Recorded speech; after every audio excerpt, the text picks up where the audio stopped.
Hey, what's going on? This is Chris G, and I just wanted to talk about, when it comes to your life, you really got to be on top of things, and and it's like something that a guy told me some years back. I went to a therapist guy, and there's nothing wrong in going to therapy, and I was just telling him about stuff that had happened to me in life and what have you, and basically he had like I think it was like an analogy of like he's talking about like I think like taking care of a garden or like pruning it or something like that. Like if you have like rose bushes, you gotta I guess like prune them, you know, or something to that effect. But basically, tend to your garden, and you gotta pull the weeds out. You know what I'm saying? Make sure you keep the weeds out of there, and properly nourish your flowers and plants that are in that garden. Excuse me. And I remembered that. So what I would tell the people, and I'm trying to do that day to day in my life, is that you really need to tend to your tend to your life like it's a garden. If it's people in your life that they're causing you problems, they don't help to bring joy and happiness into your life, then you need to move them out the way.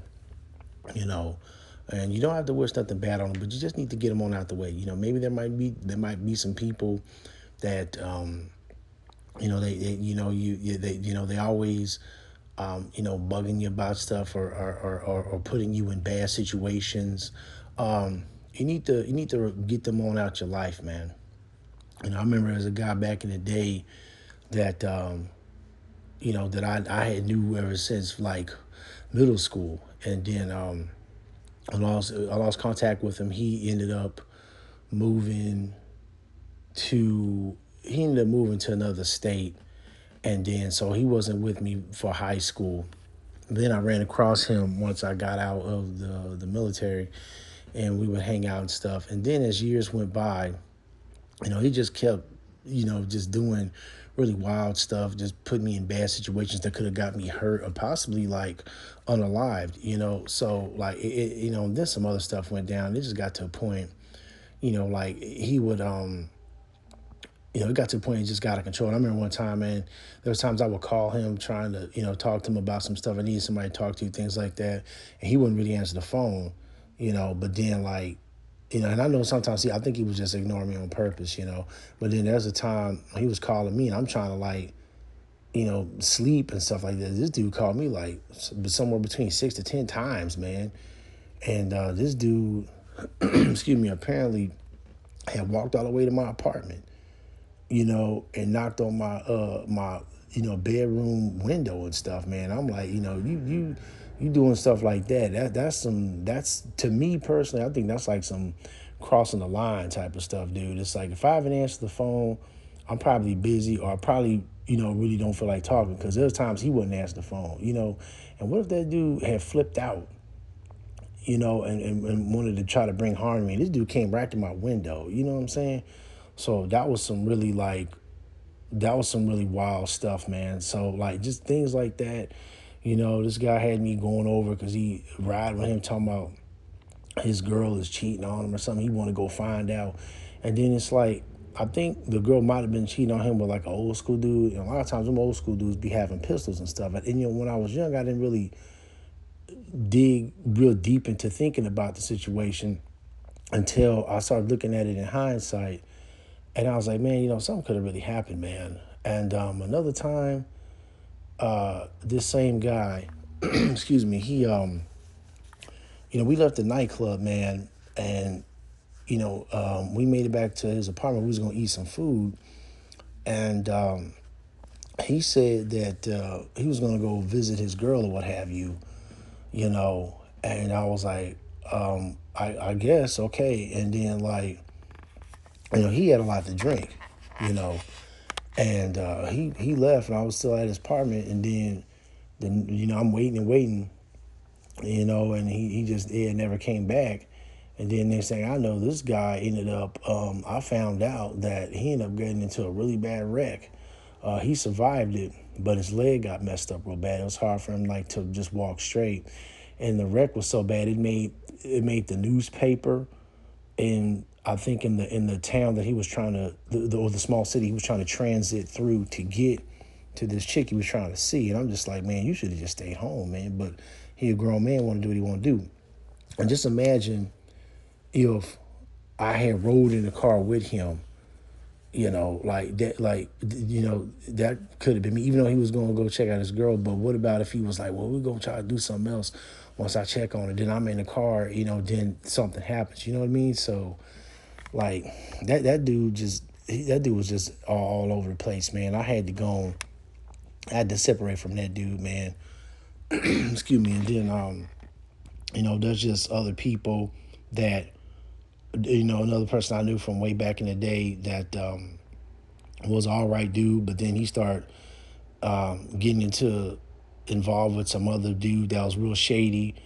And then, the person I know, gentleman number two, he just started doing weird stuff and was in real association with the shady character.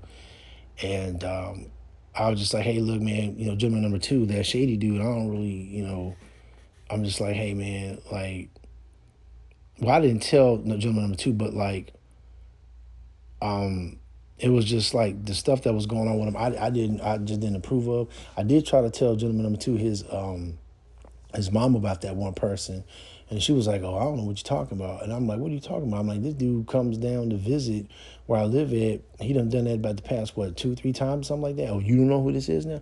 I said, "Okay, y'all on some weird stuff. Um, I don't have time for this, man." So like, I had to let them go too. I had to let that whole family go. You know what I'm saying? There was some type of marital issues going on. Then I think the mom of gentleman number two, she might have been trying to possibly make a pass at me and stuff. And I'm like, that lady's married, man. It was weird. I had to cut that whole family off, man. And that was sad. But, excuse me, sometimes you just got to do that in life. You just got to move folks out the way, to try to help yourself live a better life. There's some people, a person in particular in my family that, as a family member that really doesn't have very much respect for me. And that family member, I'm just like, look, if you don't have respect for me and you can't treat me with basic common decency and respect, then I'm not trying to really deal with you.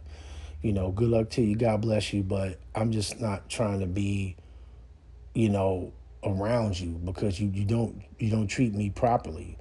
And like I said, y'all just, what I'm saying, y'all got to do that in life, man, because you got too many people, that treat folks, poorly. And you got energy vampires and stuff like that just draining you, with a bunch of BS stuff, man.